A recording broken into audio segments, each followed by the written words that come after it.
महाभारत और रामायण के कुछ ऐसे श्राप जिनको आज हम भुगत रहे हैं, जिनमें से कुछ श्राप तो उस काल में ही खत्म हो गए, लेकिन कुछ श्राप आज भी मानव जाति पर अपना असर दिखा रहे हैं। आज के इस वीडियो में हम ऐसे ही 10 श्रापों की बात करने वाले हैं जो काफी इंटरेस्टिंग और इफेक्टिव हैं। नंबर 1, नारद ने दिया भगवान विष्णु को श्राप। एक बार तीनों लोकों में भ्रमण करने वाले नारद जी किसी कन्या पर मोहित हो जाते हैं और इस कारण से वो भगवान विष्णु के पास उनके जैसा सुंदर रूप मांगने के लिए जाते हैं। नारद जी भगवान विष्णु से कहते हैं कि उन्हें हरि के जैसा रूप चाहिए। नारद जी के मुंह को देखकर भगवान विष्णु ने उन्हें हरि के जैसा रूप दे दिया। इसके बाद तुरंत नारद जी कन्या के स्वयंवर में पहुंच जाते हैं तो भगवान विष्णु भी उस स्वयंवर में पहुंच जाते हैं, जहां पर उस सुंदर कन्या ने भगवान विष्णु के सुंदर रूप को देखकर उनसे विवाह कर लेती है। जब नारद जी को यह पता चलता है कि भगवान ने उनके चेहरे को एक बंदर जैसा बना दिया था और इसी कारण से लड़की ने उनके साथ विवाह नहीं रचाया, तो नारद जी ने क्रोधित होकर भगवान विष्णु को श्राप दे दिया कि जिस तरह से आज मैं किसी कन्या के वियोग में पीड़ित हूँ, उसी तरह से जीवन भर तुम भी अपनी पत्नी के वियोग में पीड़ित रहोगे। बाद में नारद जी को अपनी गलती का एहसास भी हुआ कि बंदर का एक पर्यायवाची शब्द हरि भी होता है, लेकिन तब तक देर हो चुकी थी। बाद में रामावतार के समय भगवान विष्णु ने नारद जी श्राप को निभाया, जहाँ राम भगवान पूरे जीवन भर सीता जी से दूर ही रहे। नंबर 2, रावण को राजा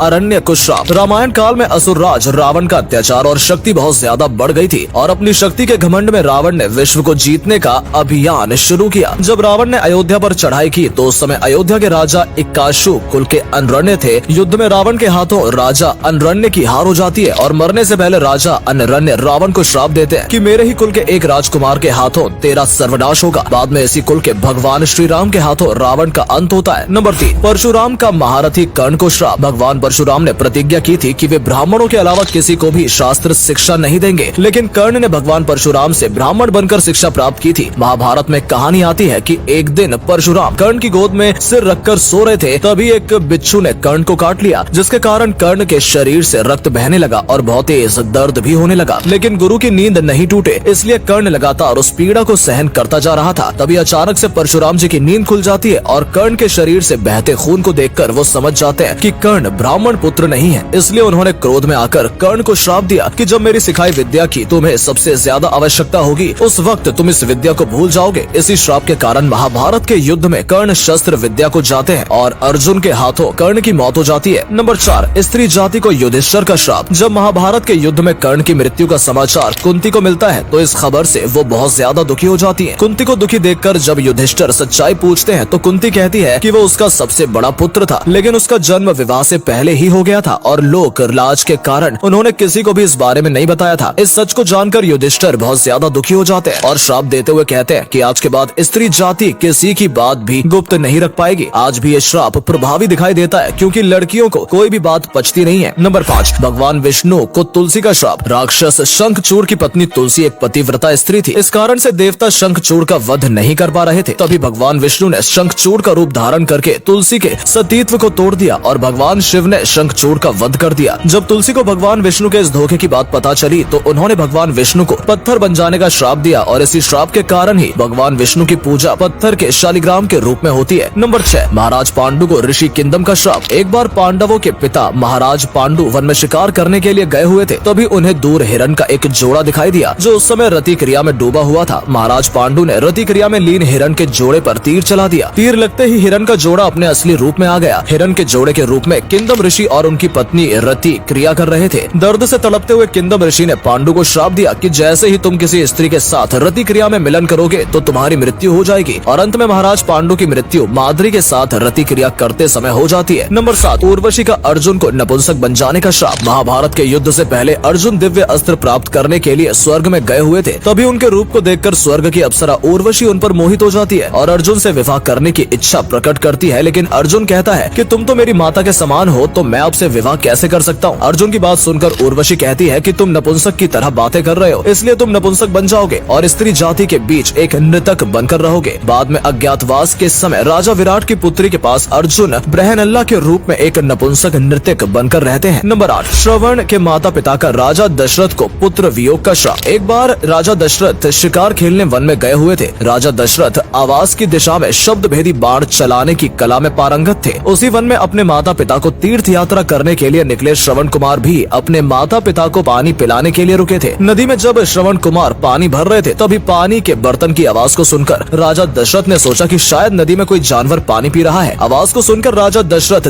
तीर चला देते हैं और तीर सीधा श्रवण को जाकर लगता है, जिससे श्रवण कुमार की मृत्यु हो जाती है। जब ये बात श्रवण कुमार के माता पिता को पता चली तो उन्होंने राजा दशरथ को श्राप दिया कि जिस तरह से आज हम अपने पुत्र के वियोग में तड़प कर मर रहे हैं, इसी तरह से एक दिन तुम भी अपने पुत्र के वियोग में मरोगे। अंत में जब भगवान राम वनवास के लिए वन में चले जाते हैं, तब राम के वियोग में तड़प कर ही राजा दशरथ की मृत्यु हो जाती है। नंबर 9, राजा परीक्षित को श्रृंगी ऋषि का श्राप। अभिमन्यु के पुत्र राजा परीक्षित एक बार जंगल में शिकार करने के लिए गए हुए थे, तभी उन्हें एक ऋषि तपस्या में लीन दिखाई दिए। राजा परीक्षित ने ऋषि से कुछ पूछा, लेकिन ऋषि ने तपस्या में लीन होने का कारण कोई जवाब नहीं दिया। राजा परीक्षित को लगा कि ऋषि उनका अपमान करना चाहते हैं, इसलिए कुछ भी नहीं बोल रहे हैं। इस बात से गुस्से में आकर राजा परीक्षित ने ऋषि के गले में एक मरा हुआ सांप डाल दिया। जब श्रृंगी ऋषि ने मरे हुए सांप को गले में देखा तो उन्होंने क्रोधित होकर राजा परीक्षित को श्राप दिया कि आज से 7 दिन बाद तक्षक नाग के काटने से तुम्हारी मृत्यु हो जाएगी, और 7 दिन बाद तक्षक नाग के काटने से ही राजा परीक्षित की मृत्यु हो जाती है। नंबर 10, भगवान श्री कृष्ण का अश्वत्थामा को श्राप। महाभारत के युद्ध के बाद अपने पिता की मृत्यु से क्रोधित अश्वत्थामा ने अभिमन्यु की पत्नी उत्तरा के गर्भ में पल रहे शिशु की हत्या कर दी, जिससे क्रोधित होकर भगवान श्री कृष्ण ने अश्वत्थामा को श्राप दिया कि तुम्हारे शरीर से हमेशा पस यानी मवाद की बदबू आती रहेगी और तुम्हारे सिर से हमेशा खून रिसता रहेगा। इस पीड़ा से तड़पते हुए तुम मृत्यु की कामना करोगे, लेकिन तुम्हें मृत्यु नसीब नहीं होगी, बल्कि इसी पीड़ा के साथ तुम अनंत काल तक पृथ्वी पर भटकते रहोगे। तुम मनुष्यों के बीच नहीं रह पाओगे, बल्कि इस पीड़ा से तड़पते हुए तुम निर्जन वन में भटकते रहोगे। कहते हैं कि आज भी अश्वत्थामा इसी श्राप के कारण पृथ्वी पर भटक रहे हैं। कुछ लोग तो उन्हें देखने का दावा भी करते हैं। आज की इस वीडियो में इतना ही। तो दोस्तों, आपको हमारा ये वीडियो कैसा लगा, आप नीचे दिए गए कमेंट सेक्शन में कमेंट करके हमें बता सकते हैं। साथ ही साथ आपको कौन सा श्राप ज्यादा इंटरेस्टिंग लगा, ये भी आप हमें कमेंट करके बता सकते हैं।